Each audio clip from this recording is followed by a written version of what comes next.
Hello, Jeremy.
Okay. Hello, Bob. Hi, Vic. How are you? Doing okay.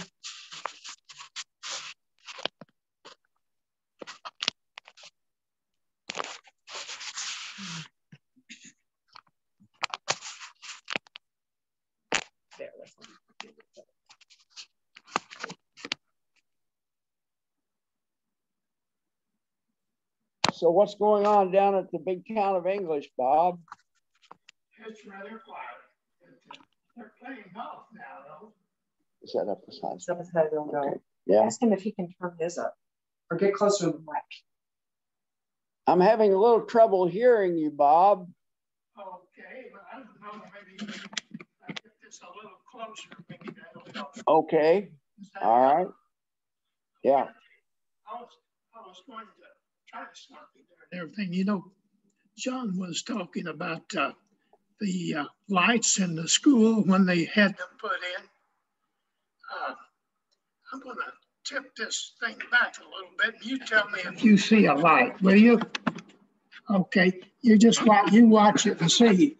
I'm going to take it back slow. You see that light? Yeah, yeah.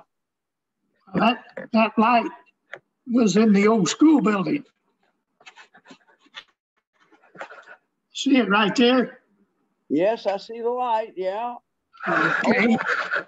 My wife bought two of those lights when they were tearing the building down, and they played in my basement there for a long, long while. I never did put them up, and I finally did. But the bulbs that are in these two lights I have in the kitchen, well, that is neat, were the ones that came in it in 19 and probably 43 or 44.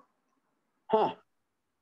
Okay. Now, when that building was first built in 1914, it probably didn't have electric lights, did it? No, the lights came in when I was in high school.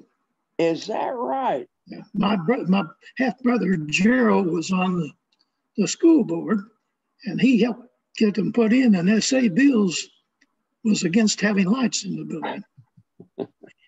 We can find out from John. He knows what grade he was in when it was in the 40s, 43 or 44, along in there sometime when they had to put in. But I finally cleaned the deadgum things up. Lois say, "When are you going to put those lights up?" And they laid in the basement maybe for 10 or 15 years. Yeah.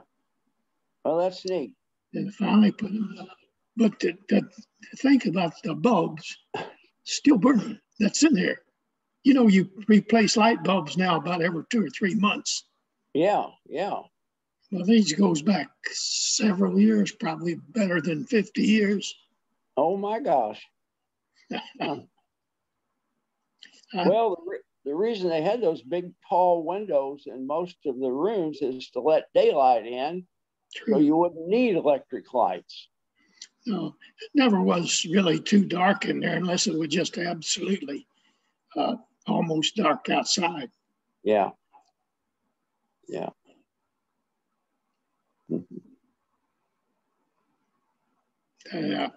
I saw where John Flanigan almost got washed away over there in Hawaii. I guess, yeah.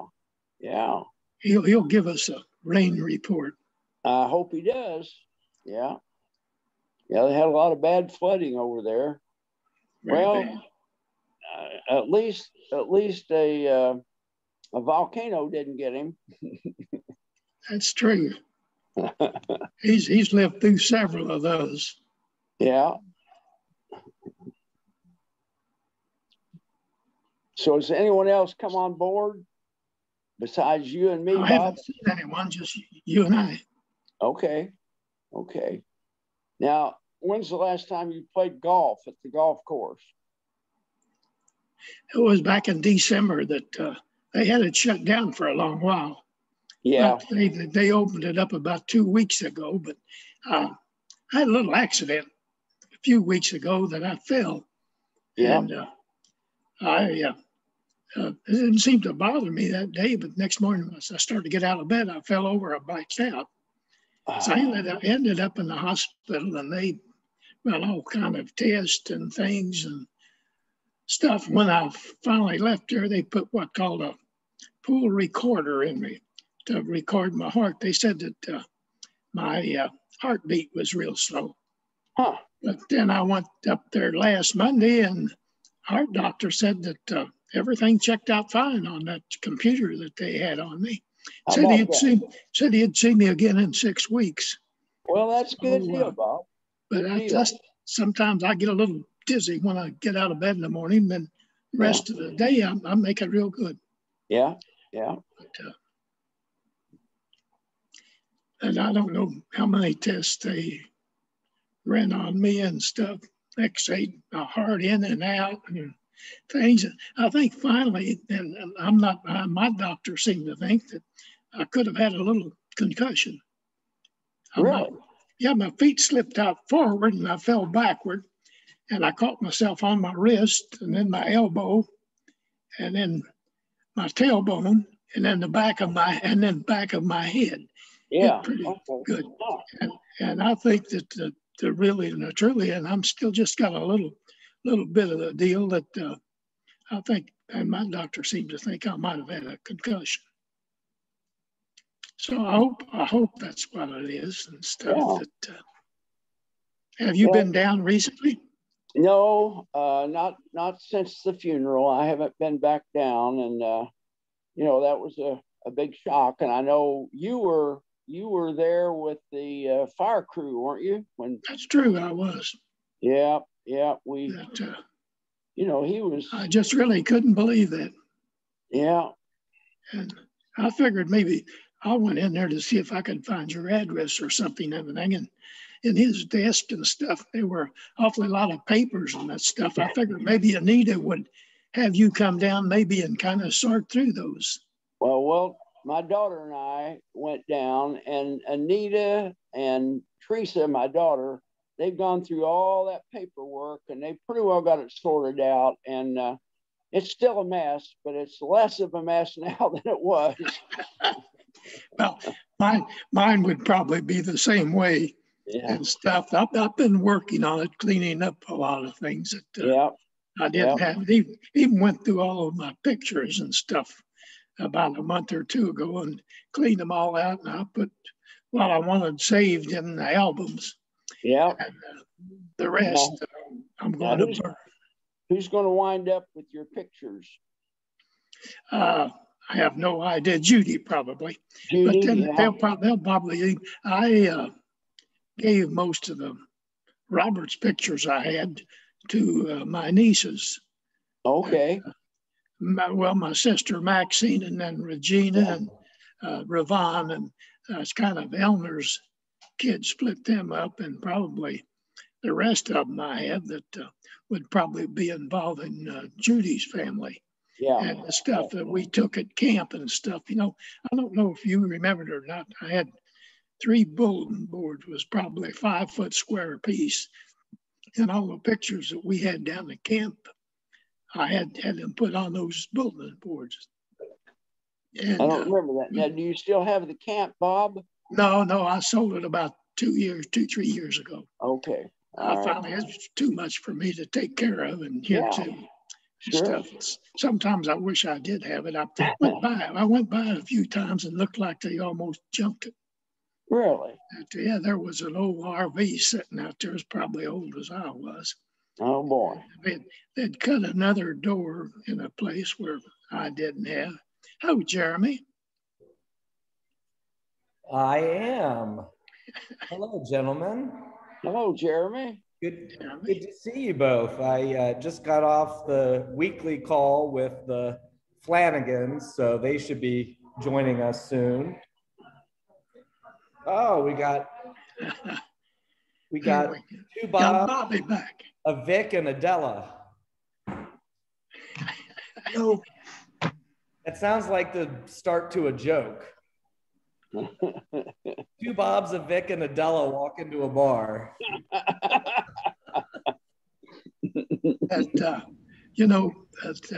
Della was talking about that Jack that drove the Model T, and I believe his last name was Turner. And the reason I kind of know that I had two aunts, my grandfather's sisters, Maddie and Hattie, and Jack was Aunt Maddie's boyfriend. And so that's why I kind of remembered his name and stuff. They lived up above in the old stone building. Down there was later the library, but they lived above there. And then later, I think Hattie married someone that lived up on Needmore Hill and stuff. Maddie, she stayed there all the time. Now that wasn't Maddie Moore, was it? That was Maddie Moore. Maddie Moore, yeah, I remember her. They called her Little Maddie. Little Maddie. Now, was she kin to Donnie Moore? She was his grandmother. Okay. His father was her son. Okay. Now, do you remember Donnie's father? I don't remember him. Yeah. But Fern Smith, Derby's wife, that was her first husband. Yeah. Mm-hmm. But I never remembered him at all. No, I don't either. Yeah. But I remember Jack in the Model T. Yes. I remember learning to drive, and my brother was letting me drive, and we came up behind Jack. And as soon as I passed him, I was ready to pull back in, and Mom grabbed the wheel. He was going so slow, I thought I was around him. Hello, Della. Hi, Vic. Gordon just told me about Ruth. I didn't know we lost her. Did you? Ruth? Yes. I did not know that. Who's that? Ruth Gilmore was in our Gilmore class. Was in our graduating class, 1952, and just four of us were left: Della, Gordon, Husk, me, and Ruth. And you're saying that Ruth passed away? Is Gordon going to join us? Yes, he couldn't find the link, and he asked me to email it to a different email address, which I just did about 5 minutes ago. So hopefully he's checking that. So that must be Thelma Ruth Cummings, because he sent. Yes. Yeah. Here, I'll share the screen here, because he had Gordon had sent the obituary from last June. So let me share that so you all can read it. Wow. I did get the email. Okay.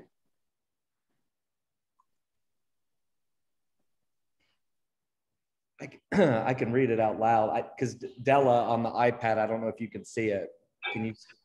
Well, Gordon sent it to me. Thank you. Oh yeah, that's right. You read it. Yes, but I wonder if he just found out she passed last June.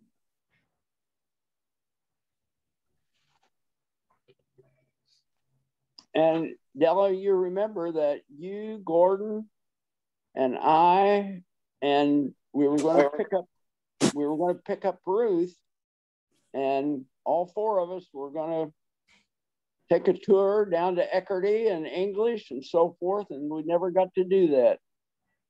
I know we wait too long, Vic. I guess we did. Wait too much longer for you to take Gordon and I a tour of New Albany. Well, forward to that.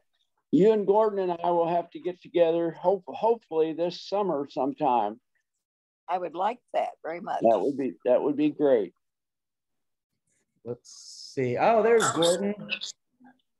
Hello, Jerry. Jeremy, I appreciate your help. Gordon. Hi. Hello, Hi, everybody. Gordon. Is everyone happy?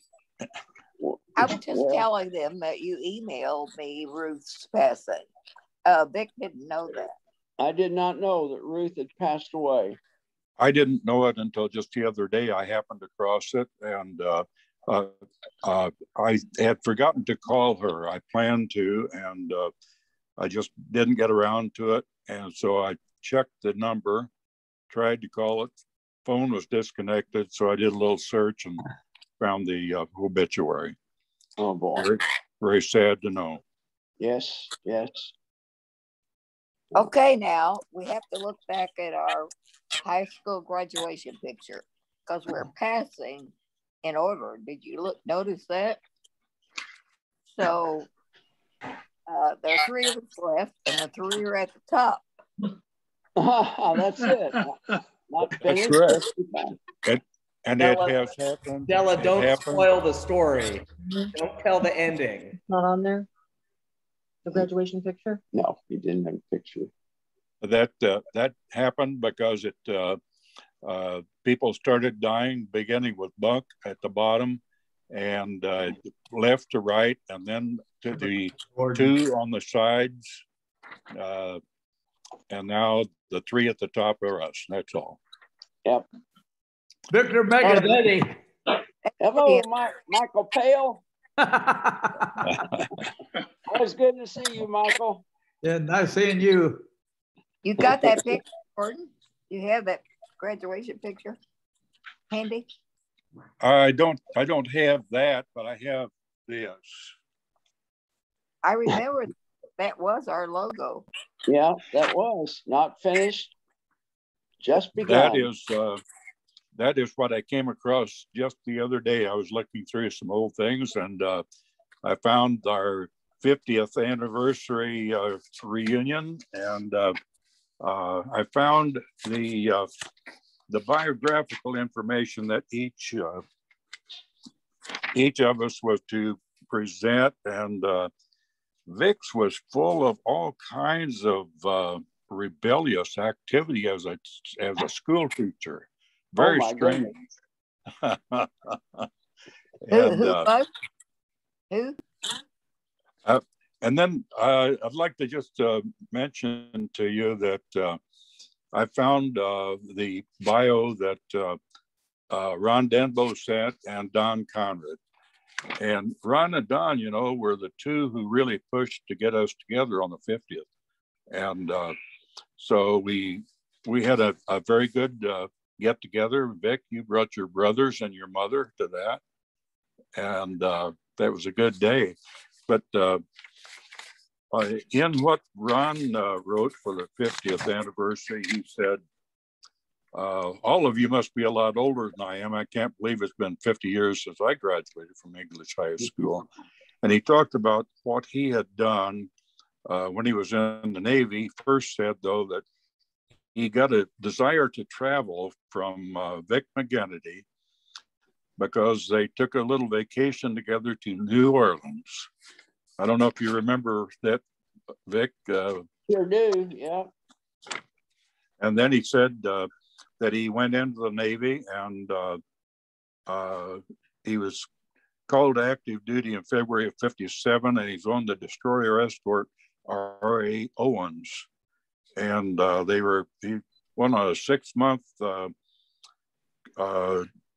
tour of the Mediterranean, chasing Russian subs to be aware of what was going on with them.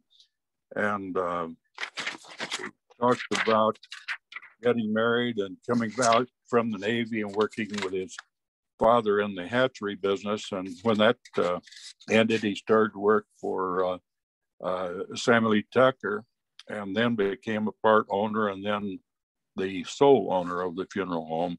After that, he went with Farm Bureau Insurance. It was very interesting reading. And I had forgotten all the details, but. Hey, John. Hello, John. Hi, John. Tell us about the flood. Oh my. We escaped it. We're in a very good non-flood prone area. Although in the last 6 days, I have 16.02 inches of rain that I've measured in my rain gauge. Woo! Wow. Yeah, it's a lot of rain, and it's raining steadily. But last Monday when we had the big rain, and Haleiwa, which is a town up in the northwest part of the island, it just got essentially washed away. I mean, houses floated down the river and terrible damage. And I would figure it's. I'm sorry, Bob? No, there was a lot of flood damage. Stores were flooded, and cleaning up has been a hassle because the rain hasn't stopped. It's still been storming every day, so it's a real mess. Now you guys have got a storm coming too. Maybe you'll have to deal with some of that. I was looking at the radar this morning, and it's moving across right straight toward you. So we'll see how that goes. I think Denver's expecting 2 feet of snow. You know, when we had our biggest rain here in English, that President Carter came in and lit out where the VFW is. Yep, I read about that. Say, John, I have something for you that you can tell. What year did they put the lights in the school building? Well, when I was in first grade, they did not have lights. It was while I was in Miss Marie's room. So it would have been, what, 1940 maybe? 39, 1939? When did I start? I think it was in the 40s. Probably 1940. I think, let's say I was 6 years old in 39. So I would have started school in 39. So I would have been in Miss Marie's room in 40 and 41. So it would have been either 40 or 41. I think it was 41 because I was in high school. I was a freshman in high school. But I'd like to show you something here if I can. That can you see that picture right there? Sure, I can. Okay, that was one of the lights out of the school. Oh. When they tore it down, Lois bought 2 of those, and they still have the original bulb in them. Oh, for heaven's sake. Both of them. They don't make bulbs like That is one of the lights. She bought 2 of them when they tore the school building down. they don't make bulbs like that anymore. I know they don't, Dale. I just wanted to show that to John since he mentioned it.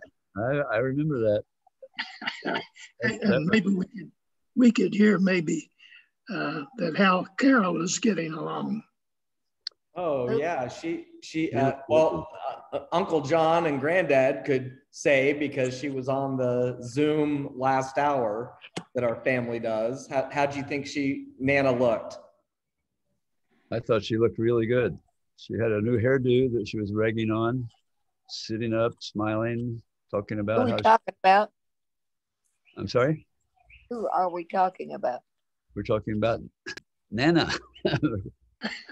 Carol, my grandmother. Carol. She came home on Friday from 13 days in acute rehab after 5 days in the hospital. She slipped on ice and fell and broke her wrist and hip. And she's just been a real trooper, throwing herself into the OT and PT, and has just made amazing progress. And so she's home and has got some therapists that are making house visits. So yeah, she's doing great. And she was bragging on her new hairdo and her new titanium hip. Which I got to see. It was fascinating because I took her to her follow-up with the surgeon straight from rehab on her way home, which was really good timing. And I got to see the x-ray process. So I'm very impressed with that titanium hip ball. That I told the people out of church and stuff they're praying for. They knew about it. They knew about it. She appreciates that very much. But Granddad, I'm going to have to ask you again what you said you wanted to take Nana to do as soon as she got home. Go ice skating. Ice skating. I noticed that she was not very enthusiastic about that. She's had enough of that for this season anyway. Okay, I mentioned last time that this time was t-shirt. Well, I did wear a t-shirt, but do you all remember, this relates to English, when Johnny Hubbard was convicted as the Salem bomber? Oh my, yes. Oh, yes. What year would have been? That was John Marion Hubbard? Yeah. No, Yes. his son. His son. Yes, his son. Okay, I didn't know him. Well, you knew John. We all knew John. John. Okay, his son lived in Salem. He had two sons, Johnny and Todd. And on July the 8th, and I can't remember the year, but I have a t-shirt, but I couldn't find it. It says, I survived the Salem bomber on July. Oh, But what happened? I haven't heard this story. Well, there were two guys convicted, and they placed bombs on every bridge surrounding Salem. And Salem is surrounded by creeks, so there were lots of bridges. And they found two extra bombs, one behind the Marathon service station. I don't know the reason for that, but one was behind the prosecutor's office. And the prosecutor was Frankie Newkirk. And supposedly, Johnny didn't like Frankie in high school. Anyway, I was working at the office, and we were on a forward stop. And I looked out one day, and this cop was directing traffic away from the street. So I said to my boss, George, something's going on out there. So I went out and talked to the policeman. And the policeman said, yes, we've discovered bombs underneath all of the bridges. So we think it's best if you get away. So we closed the office. Anyway, it was all the bombs fizzled. None of them went off. But they did find out it was our John Hubbard that we all knew. It was his son who was convicted with another guy of placing those bombs. Now, Della, at that time, I was at a teachers' convention in New Orleans, Louisiana, and I bought the morning paper. It was on the front page of the New Orleans newspaper. Indiana town bombed or planned to be bombed or something, and I saw the Hubbard name, and I thought, well, the only Hubbard I know was from English. And then I found out it was John Marion's son. Right. And I remember reading how they convicted the second guy. They went to his shop where this Hubbard boy hung out, and they got a piece of wire, they put it under a microscope, and they got the wire cutters that he had. It made the same exact impression cutting across a piece of wire as the one they found on one of the bombs. So that's what convicted him. I didn't know that. I did not know.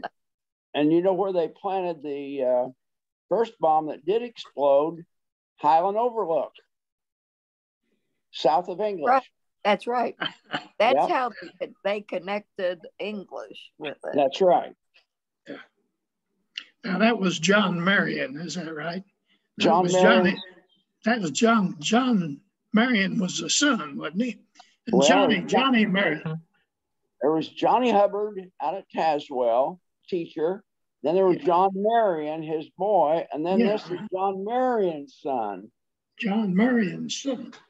Yeah. You know, you mentioned them Hubbards and stuff. Johnny, the old man who was a school teacher, he used to put up a stand in the English reunion, sold hamburgers and hot dogs and cigarettes. Now you could get am I remembering correctly? John Marion graduated with perfect attendance and never late, as I recall, in 12 years. That's right. I think that's right. Well, now he sold cigarettes in there, and he had Sunshine cigarettes, and there was 10 of them for a nickel. Oh, and boy. Us kids, we always carried a sack of Bull Durham, but we could get 10 tailor-made cigarettes for a nickel. So when the reunion was going on, we smoked tailor-mades. That was back when a nickel was worth a lot of money. Yes. Now, Gordon, you were in the middle of our 50th reunion earlier. Do you want to finish that up? Well, I pretty well went through what Ronnie said, but I thought that Don's story was very interesting. You know, he was in the Coast Guard and went through the earthquake in Anchorage and was lucky to survive that, and was separated from his family because he was on duty, didn't even know if his family was alive. It's a very interesting story. Huh. I have that. If you'd like to see a copy, Vic, I'll send it to you. I think I've got it. I think do you? Yeah, who we talking about? My hearing is bad. Who we talking about? Don Connard. John who? Connard. Don Connard in our class. Oh, okay. Okay. What about him? Gordon, what about Don? He had written the biographical information for our 50th class reunion, and he was talking about having been in the Coast Guard in Alaska when the earthquake nearly destroyed Anchorage, and he was separated from his family, didn't know if they even survived, but eventually got back with them. Quite a story, interesting. I'd like to see that. I'll send it to you. Did they live up at Temple? I'm sorry. What? Those Conrads, did they live up at Temple? He lived out that way, yes. On a farm. Yeah, it seemed like it was either him or his younger brother or something. They called him smoking or something. They called him nicotine. Do you remember that? I don't remember that related to him. That, Don. Yeah, he was in our class. He was, okay. Yeah, he dropped out. He didn't graduate. But yeah, that was Alvin Connard. The oldest brother was Alvin. That was Alvin, right. And then there was Don, and there's a younger brother, John. He lives up around New Albany. I see him once in a great while. And he had a couple of sisters, I believe, too. Yeah. Lived in a big house big just across the railroad. Yeah, there was a big house over there. Yeah. Across the over on the right. Just at the bottom of the Temple Hill. Well, for a while they lived in that house right opposite the corner of Faulkner's house in English, where the road makes the right angle. Right across the street, there was a house built low down, and they lived in there for a while, I know. Was that the one Camp Real owned, and it's still standing? Oh, that would be standing. No, it was down low. I'm sure it got destroyed. Well, there was one across the street to the. Across the street. If you're driving toward the school and making that turn, the house they lived in was immediately on the right, and that house you're talking about was right straight ahead. Yeah. Right? Yeah. No, the one that was on the right was where Temple. One ahead there that Newt Wright lived there, and later on the Allstott lived in that one. as if you went straight ahead instead of making a turn. Yeah. That Allstott lived there. Yeah, that was Allstott. I know we were going up there and Curtis Benham was driving the car. I forget, it was a 53 or 54. We were sitting there and Monroe Riddle was in the middle and he was eating an ice cream sandwich. And Curtis said, I'm not going to brake for this curve. And he hit the brakes and he didn't have any. And we spun around and nicked a big tree on the other side. And Monroe was sitting there with that ice cream cone. It was empty. We had ice cream all over us. And later on, Mr. Allstott put those railroad spikes out in front of the house. They're still there. But that's how they got there. Now, Simcox lived right next door there, didn't they, Bob? Yes, it's Vernon Standiford used to live there a long time ago. And then Ernie Yates lived there. And that's right, Ernie Yates. Clifford, he was either married to Clifford and mother and stuff. Or they lived together anyway. Now, Bob Roberts, speaking of nicknames, where did Strawberry come from? My brother wrote a book and it's called Main Street English. And he put it in that book. And I usually tell anybody that wants to know how it came, I get that book and read it. It's in there. And, I always told him, hell, you can't outlive a book. I have the book, Bob. You do. So you read the story, John. All right, I'm gonna have to look it up because I know Granddad has that book and Nana has that book, so I'll find it. Okay, that's good. Well, they still get together down there with English people, or has everybody died? Yep, we meet once a month. And when we started meeting, there were about 16 or 18 of us about 20 years ago. Now there's 2 of us, Joe Tyler and me. Where's Harold Ray? Pardon? Harold Ray Miller, doesn't he come anymore? Well, he hadn't come for the last year. We moved restaurants. We meet at Bob Evans now. We did meet at Denny's. And now we meet at Bob Evans. What time of the morning do you live there? I mean, meet there. Bob, 7 o'clock in the morning. Oh, get over it. Make it late. But we'd make it a little later sometime. The only thing, I'd be up 7 o'clock. I'd be out all night. Yeah. And those days are probably behind you, aren't they, Bob? You know, I got up early enough because I drove uptown there for over 15 years. I never saw daylight in English. Okay, yeah. Now, you notice Bob said he drove uptown. Now, where was uptown? Everybody knows that lived in English. That's probably New Albany or Jefferson. That's New Albany, Jefferson. All of it's uptown. That's uptown. Yeah. You remember that, Bobby? Bob, where do you live now in English? Bob, where do you live in English? I live up East 5th Street. About halfway up, it's just straight across where the old funeral home used to be. That big flood just got to the bottom of my driveway. I can't picture that, but okay. Well, you know, there's a little road you used to cut up there by Sam Tucker's and stuff and run up to where Blanche Leisure lived and Miss Hobson and come around the block. And then it came back down past Frank McGovern's and where the funeral home was. And when you, instead of coming back to the East 5th Street, you just go right up my driveway. Well, you look great. Well, thank you. So you must be surviving and. Well, it's Crawford County water. That's it. You use it as a chaser. Bob, have you got both of your shots yet? Oh, yes, I have. Probably 2 or 3 weeks ago. Okay, me too. See, I'm Gordon? still on the fire department, and you get All to right, shops great. early. Right on the fire department.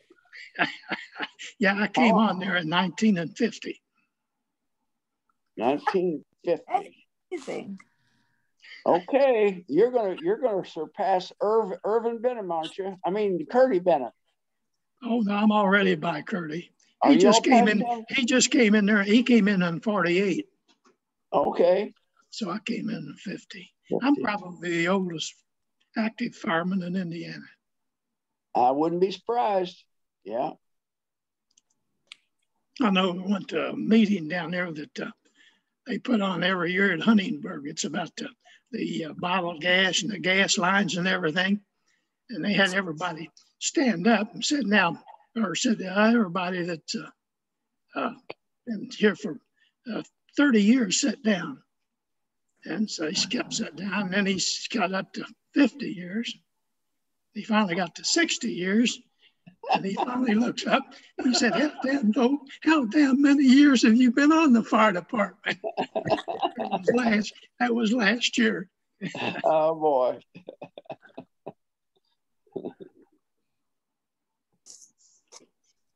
Well, Bob, sometime you'll have to come up to Jeffersonville and visit our fire museum, Vintage Fire Museum. It's considered one of the 5 best in America. Is those old things in New Albany now, down where there used to be a car dealership, or they moved it? We moved to Jeffersonville. Okay. Yeah, we're on Spring Street in Jeffersonville. We've got one of the oldest fire engines in America, 1756. Really? That's yeah. amazing. Need to get together. Or it's too late, Vic. Well, no, Vic, I had shared the Crawford County Historical Society's latest newsletter with your colleague, Bob Sterrett. Yes, Bob Sterrett, yeah. Yep. And he said that he came out to the Proctor House grand opening with you. And he said that some of his cousins had ties to Crawford County. And he sent me a list of about a dozen names, a few of which I recognize, most of which I don't. So I don't know that these last names, Arganbright, Cook, Denbo, I recognize, Goldman, yeah. Gregory, Job, Longest, I recognize, yeah. Morgan, Stewart, Summers, and Utz. Yeah, most of those, I know Bob recognizes them too. I recognize most of those. Yeah. And John too, yes, sir. And then did you say Goldman? Yeah, that's I wonder if that, so he's got David Goldman. Is that any relation to your Goldman? Yes. Yeah, that was my mother was first cousins with his children. With David Goldman's children? Yeah. Right. Yeah, I guess David and my grandfather were brothers. And my great aunt Sue married a Goldman, which Bob Mason and I have already discussed, but so I'm related to you by marriage. Now, we also had, and I mentioned this last month, but I've had more correspondence with Tim Eade. He had been watching these monthly meetings on the Society's YouTube channel and said he says, I've enjoyed your Zoom with Vic Strawberry. That's how I learned about Strawberry and others. I grew up in English from 1952. My parents were there until 1994. Again, this is Tim Eade, E-A-D-E. Let me give you a rundown on him, if you would. All right. His father was a Christian preacher there for years. Yeah. And later on, he worked in the post office. And he worked in the post office for years. And I think he was there he was always rather meticulous in everything that they did. Yeah. And Huff was there, and he came in, and he liked to move things, and he had all of the stuff on wheels and stuff. And I told Kenny, and he really couldn't understand things, but I said, Kenny, Huff has been looking for you, looking at you and stuff. And I said, you know what he's up to? I said, no. And I said, well, he's put everything on wheels here, and he's going to put you on roller skates. He stood there and looked at me for 5 minutes before he finally found out I was kidding him. Was Reverend Eve's first name Kenneth? Yeah, I was Kenneth. Yeah. Right. That's what I thought. Yeah. Yeah, That was about the time we left. 52. 52. Right.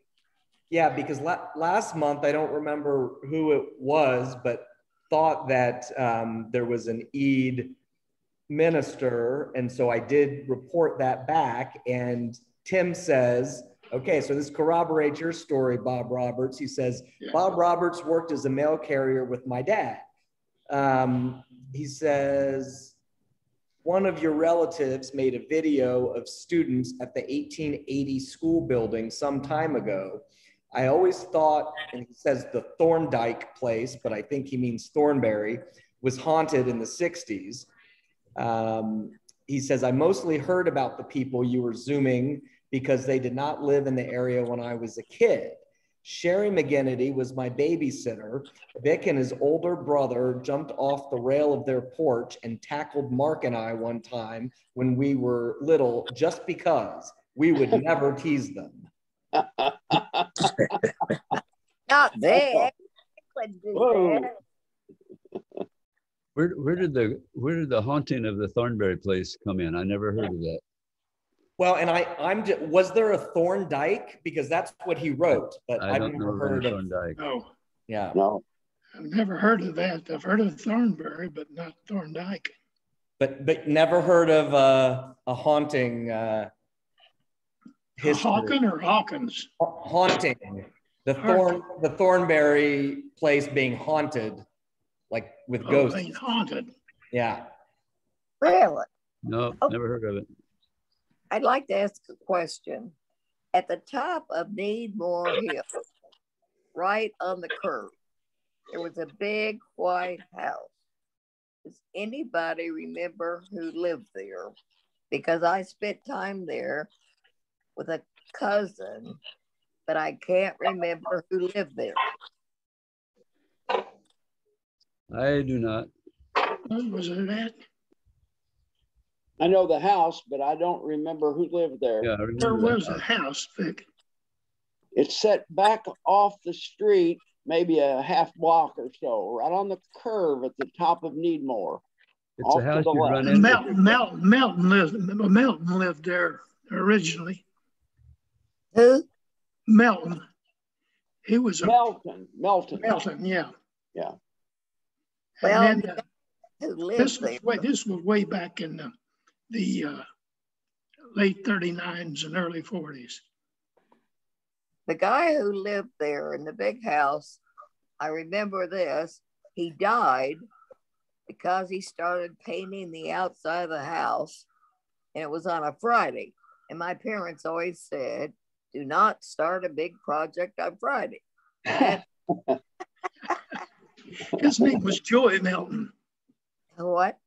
Joey Melton. Joe Melton. That I used to say he was a little skinny fella and such, and he'd look down all the time. He would find pennies and nickels and stuff. So there in front of Eastridge Brothers, they had a manhole cover. So they welded or soldered a penny on top of that. And Joey was coming along, saw it, and he had a cane, and he worked, and he probably worked about 5 or 10 minutes to get that penny off of the top of it. Well, whoever lived there when I was a child, because I spent a lot of time there with a cousin, and they had a daughter or a daughter-in-law who was named Mildred Day. Did you ever know Mildred Day? No. Mildred Day. Okay, she was originally in the Star family. Her mother was a bird, B-Y-R-D. My grandmother was a bird, B-Y-R-D. And Mildred was daughter of Ada Bird, maybe.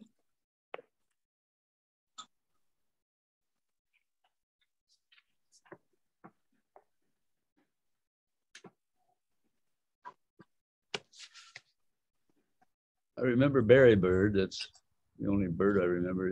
He and his mother, she had a dress shop down there. Yeah. Next to the bank. Next to the bank. Yeah. Right? Yeah.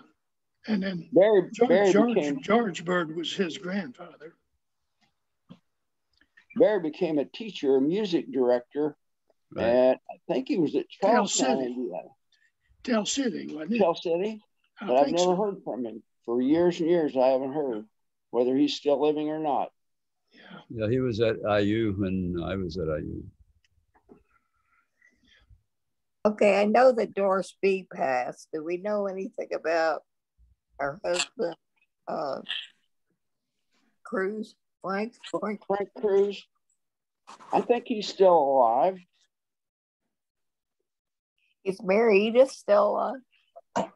Yes, she is. She's in a assisted living home in Clarksville. And I talk to her daughter occasionally. That's my niece. That's Roseanne, Doug's oldest child. And she told me a couple of weeks ago she's still doing pretty good at the Westminster Nursing Home in Clarksville. What happened to Brian, the son, Doug's son? Brian, Doug's son, has always been mentally challenged. Right. And he's in a facility in Illinois. Doug used to live in Illinois, and he's still out there in Illinois in an assisted living facility. According to Roseanne, he's doing pretty well. He's probably 60 years old or so now. Right. I know Doug was so concerned about him. Oh yeah, Doug took him to Florida. Yeah. You know, Doug was always getting those sport cars, and he finally got a license plate that said soon. And the first time he got out on the road, he got a ticket. Yep. They saw that license plate and gave him a ticket. Doug never did anything like that. We could figure that out of you and Slug. Oh, not Doug. Yeah, Doug was usually the quieter, meeker one of the three of us. It was. Doug was a nice guy. I like Doug. Yeah. I like you too, Vic. Thank you, Della.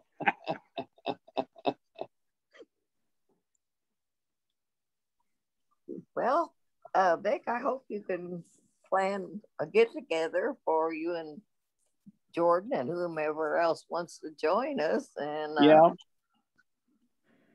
Well, we'll definitely do that. We had our last get-together at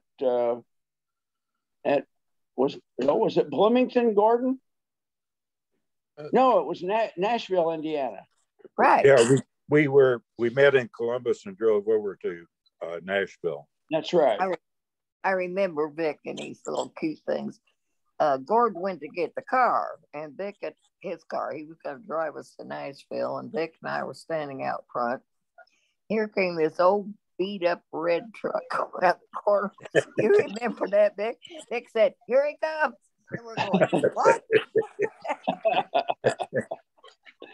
Oh. That was a fun day. Yeah. It was busy. We couldn't park. Remember? That's right.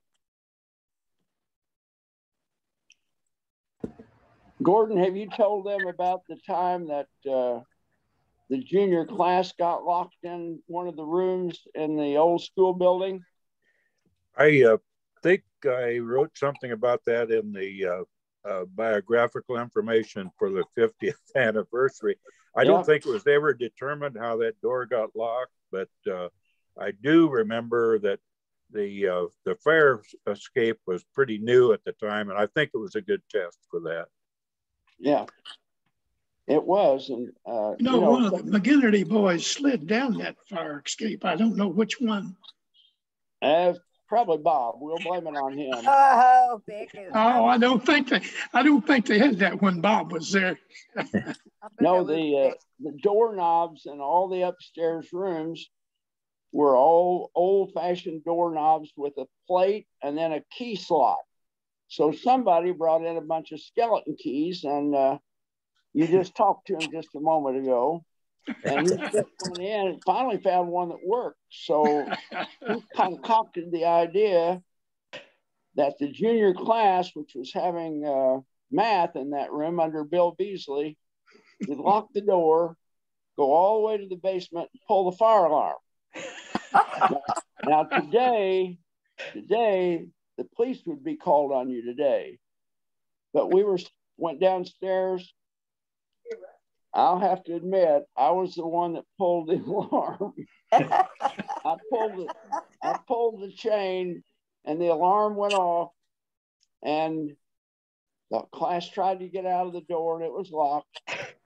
And everybody had to go down the tube, and the first ones down came out pretty dirty because the tube was pretty dirty. And I can't remember, Gordon, did Bill Beasley go down the tube or not? He did, yes. Okay. He did. Well, since you've admitted and you're on record as saying you pulled the fire alarm illegally, I'll admit that I locked the door, but I thought someone would have a key.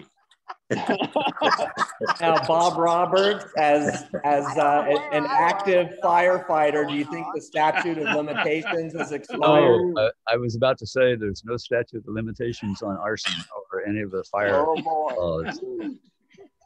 I remember us going to the circus. Remember that? And probably you, but somebody took wine and put it in grape bottles. And we went to the Louisville Circus, and I remember, what was that guy's name? He was quite famous, was a trapeze artist. Burt Reynolds? Burt Reynolds, yes. So anyways, one of you guys, we took like 3 private vehicles, as I remember. And one of you guys put wine in grape bottles and drank it. And we all got called on the carpet right away the next day. You don't remember that? I have no memory of that. You don't remember going to the circus? Yes, I remember that. Oh, Vic, I might refresh your memory just a little bit, because you were petting an elephant. The elephant was about to grab your arm, and I pulled you away from it. And I think you'd been medicated. I'm not really sure.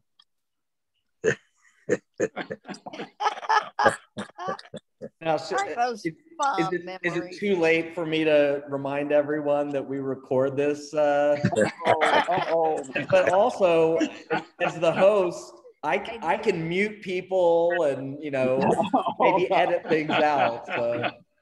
They do worse today than we did back. John must have known that, because he hadn't admitted to anything all day. John. And I remember. I figure that you probably don't remember anything, so I can get away with it. We said your dad was our teacher in 7th and 8th grades, as I remember. Yep. And you sat in the back of the room. Remember that? Yeah. I sat up front. And you, every day, just before noontime, you would start humming. And it was loud. Your dad never figured out who was doing it, but it was you. I don't remember that. It's funny how we forget the things we don't want to remember, right?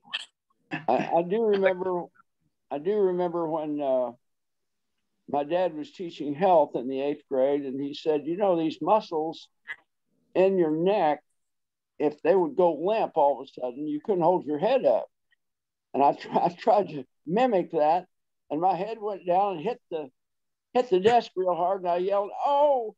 And my dad came back and pulled me out of the seat, took me out in the hallway, and shook me real good, and I didn't let that happen again. Vic, I don't understand how you got to sit in the back of the room as a preacher's kid. I always had to sit up front. Yeah, I know that. I know that. Yeah. Well, you know, I asked Bill Beasley, and he always put me in the front seat. And I told him, I said, Bill, I've sat in the front seat since I was in the first grade. And he says, take the third in the front, Roberts. They called all these students by their last name. Yeah. Remember, I wonder whatever happened to Crystal Wade. Remember her? Pearly? Yes. Pearly Way. Pearly Way. She sat in the back. She went through that class how many years? I don't know. No idea. I think she finally got married and moved to New Albany, didn't she? I think she was up at New Albany, I think. She got married? I don't remember who told me this, but somebody said she had a very responsible job down there. No, not Crystal, I don't think. Well, I didn't think so, but they insisted that was true. But I can't tell you who said that. I don't think she was capable, but I don't know. She was sad. Yeah. You know, we talked a little bit about trying to remember how many different town marshals you could name.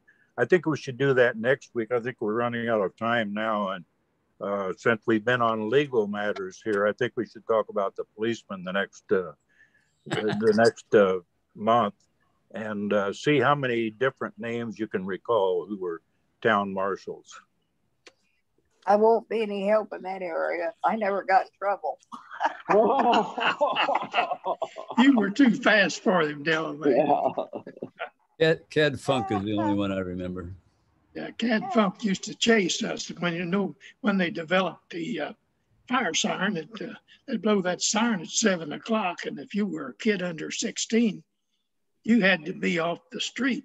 That's right. And normally we wasn't off the street, but Cad Funk used to chase us. If you remember, John, he was really bow-legged. Yeah.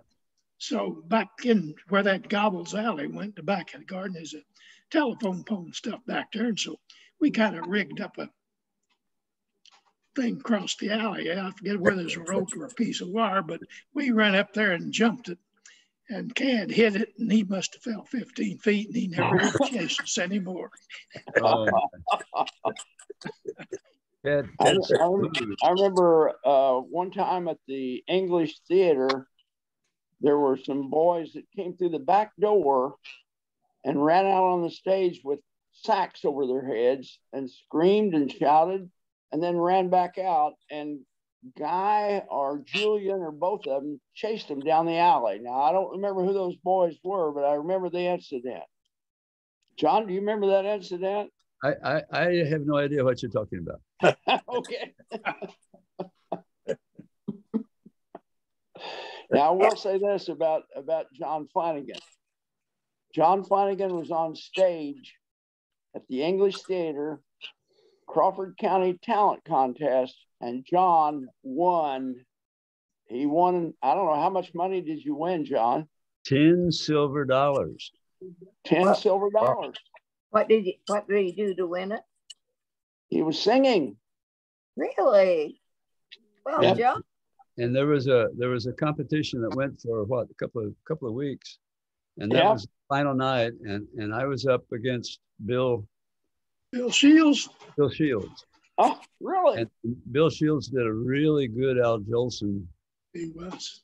And so when they asked, and Ferris Mock had a device there that he could measure applause in an applause meter. So they asked for the applause, and they held the hand over Bill, and there's an uproarious applause. Everybody applauded. And then they held the hand over me, and another uproarious applause. Ferris looked kind of puzzled and said he needed to do it again. So they did it again, and the same thing happened. So he announced that I was a winner. And years later, he admitted that he had no idea who won because both of them pegged the meter. They both went all the way off the scale. How about that now? He always sung Al Jolson songs.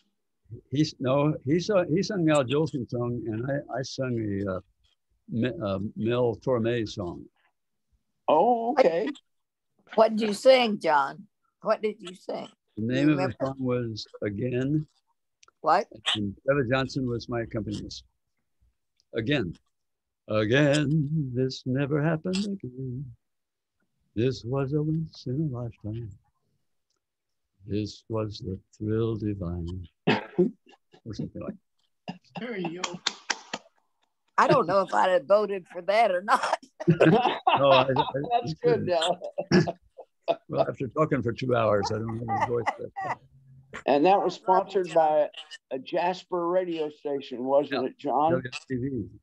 W what? WITZ. WITZ, Jasper. Yep.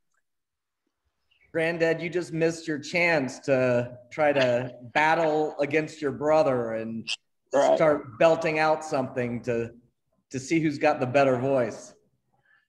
The better what? Better voice. Oh, gosh, no. Not anymore. Mike was a good singer. I've heard him sing. He was a good singer. Every year on my birthday, I look forward to his call where he sings me happy birthday. And I'd say each year he gets better and better. This year was the best yet. All right. Yeah. Could be your hearing's getting worse. What? Whatever it is. Yeah, what? Gonna be 87 Thursday. Well, how about that? That's great. I'm older. Who's going to be 87 Thursday? What? Who's going to be 87 Thursday? Della. You are? Yeah. Thursdays.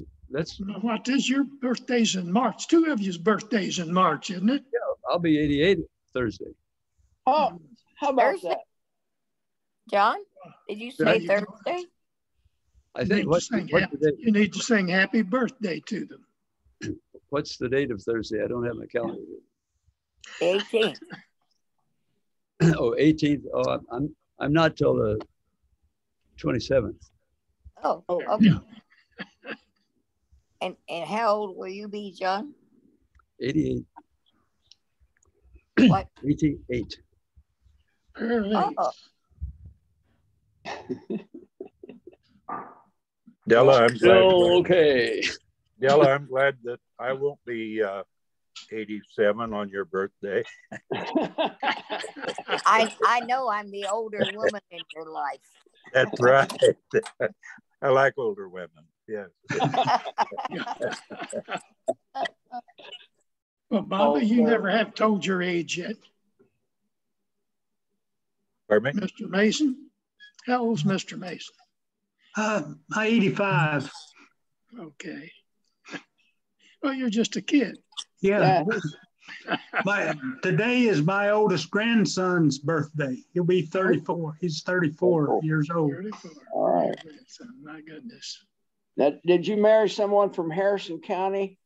Yeah, she lived about a quarter of a mile from us. Okay. Yeah, those two Mason boys moved to over there with a Chevrolet dealership with Parks. When the Parks brothers moved, the Mason brothers moved, right? It's the old man. It's the old man moved over there. Yeah. I think the boys finally shot the dealership. Yeah. They wasn't like the old man Parks. He was a wheeler and dealer. Lowell and Esther's both living. I think Lowell's 91 years old. Yeah. I heard he was having problems. Is he? I don't know. I just figured out he'd graduated from high school in 47. So if he's 18, then he's 91 now. And Pesky, how old is Pesky? He'd be a couple years younger. Well, he graduated in 1950. Yeah, he graduated in my class. So he's probably probably a year older than me. I imagine he's 88, 89. Well, we're at the 1 hour mark, folks, and I'm looking at next month. The second Sunday of April is the 11th. So will we all see each other again on Sunday, April 11th? Thank you, Jeremy, for your work. We really enjoy this, and we appreciate you. Thank you. Thank you for sharing your memories, and it's a good time. Yeah. So your contribution. Yeah, thanks, Jeremy. Thank you all. Well, everyone take care. And what's the assignment for next month is how many town marshals you can how many town marshals we can come up with. Yeah. Well, I'll set in.